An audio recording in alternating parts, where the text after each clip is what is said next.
My name is Tsepo Matebula, student number 25642236. We chose option 4, which is chapter 5, and I'm your host. My name is Nompumelelo Butelezi. My student number is 255-73986, and we chose option 4. We are doing chapter 5 and I am the guest. Hi, my name is Nevatai Jayo and my student number is 2554846. We chose option 4 and we'll be doing chapter 5. I'm the news presenter.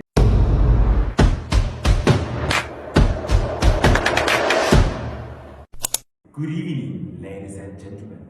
Your host with the most, Tsepo. Today's show is all about prenatal development, and I'm not alone. We have a guest, Nompumelelo. Good evening, and thank you for having me today. Oh, it's a pleasure to have you today. And today's topic is all about prenatal development. And our guest here, Nompumelelo, as a young mother, she's going to tell us more about her pregnancy journey, experiences, the prenatal development stages, and all. You can tell us. Thank you for the opportunity, and thank you for inviting me to the show. Yes. So pregnancy is really hard, eh? Women go through a lot, because there's like stages, there's trimesters to pregnancy. And as a young mom, I got pregnant at a very young age, and I wasn't so familiar with certain things. I wasn't well aware of them until I studied ECD, which helped me get more knowledge on it. But my first trimester was the hardest because that's when the fetus, before it ever grows into a fetus, it actually starts as a zygote. So when the sperm fertilizes the egg, it then forms into a zygote first, and then as it grows, it becomes a fetus, it forms into a baby. So as much as the child has stages growing up, even in the womb, the stages, and the first trimester is the worst because that's when the womb stretches to accommodate the baby. The more it grows, is the more pain and cramps you feel because it needs space, obviously. It needs more space to grow and fully form into the baby.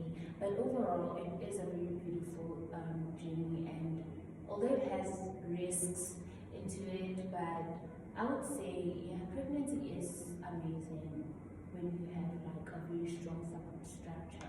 So, Nompumelelo, how did you know that you're pregnant? Did you see with symptoms, headache, throwing up? What was exactly going on? Can you please? Cool. So finding out that you're pregnant it's different actually for you to say. For me, it took me like a month, Yes. 2 months actually to realize that I'm pregnant, and I had to confirm the pregnancy test. So there were symptoms like a headache, as you said, the vomiting. I never went through that, but some women do go through that. But morning sickness is so non-kind, like there's certain foods that you start being picky with, there's certain foods you don't want to eat, there's cravings, and there's changes to your body, so you can actually feel your body. But normally, they usually say it must take like 2 weeks before you can take a test, because that's when results are going to be more accurate after an egg has been fertilized. So, Nompumelelo, as a mom, who do you think your daughter looks like the most? Because I've had a lot of people say you look like your daughter. So it's very hard to tell who my daughter really looks like because a normal person has 46 chromosomes, which is 23 is from the mom and 23 is from the dad. And I'm guessing both of them are kind of trying to mimic one another, but I would say that she looks more like her dad. although she does have some features that resemble me, like slight resemblance of mine, she mostly looks like her father. Also, I once had people from the internet, the books that I read, that has information about prenatal development. There was a sentence there talking about Down syndrome. Can you maybe? Okay, so I don't really know much about that, but I do know that Down syndrome is a conception disorder, and it's something that happens because maybe there was an error during the conception process. So while the child is growing, there's certain cells that they inherit into their body, or certain cells that they need in their body. And now, if there's a lack of some of those cells, it usually causes such. Okay, let's say it happened, you had sexual intercourse with two different men and you're now pregnant.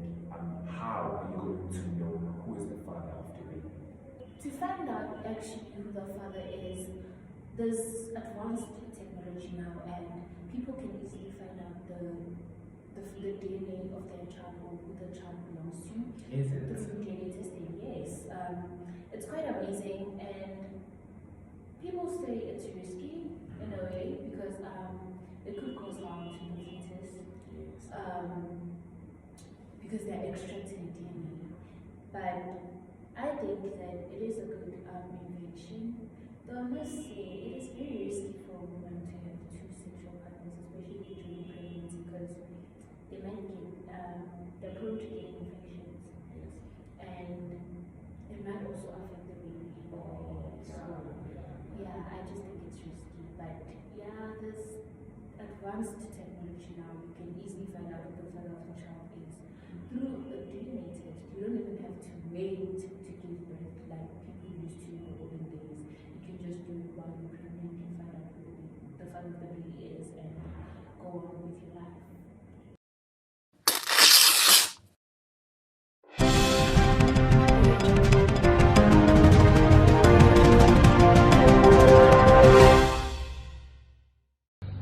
A pregnant woman was rushed to the hospital yesterday. She had severe cramps which led to bleeding. Doctors ran some tests and found traces of alcohol in her system. The baby may, however, it is still in a critical condition due to its weak organs. The doctors have kept it under life support and continue to supervise it to save its life. As the mother, let's say you are now pregnant. Yeah. Let's say you are now pregnant. You are abusing substances like alcohol, you're smoking, and all those substances that can be abused. So are those substances going to affect the baby? Actually, yes.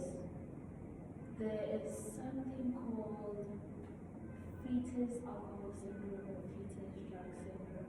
So what happens is the more you take alcohol, the more you take drugs, the more likely the fetus will get used to it.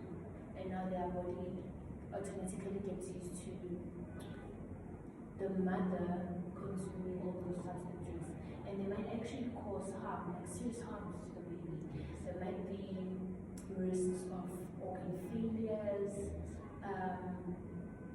Some children Organ failures to the mother or to the mother? both the mother and the baby, because giving birth, as much as it is a beautiful thing, it is risky. You have to take out all your strength.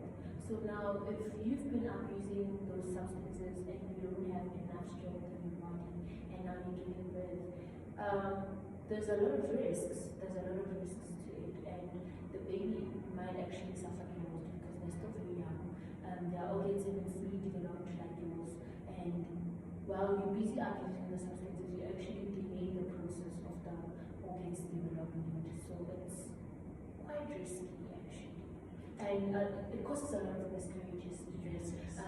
We find that women in South Africa now, not just South Africa, but all around, are very exposed to premature birth. Can you briefly explain to us the emotional stages of a mother and how it affects the baby?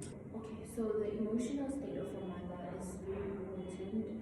A mother is supposed to be in a good state to have a baby, actually, because once they are too stressed or too depressed, too sad, there's instances where mothers don't eat, and you need to provide nutrients for the baby so the baby can grow. So now, if you're stressed and you don't eat as a mother, your sugar levels drop, and the baby is depending on you for survival.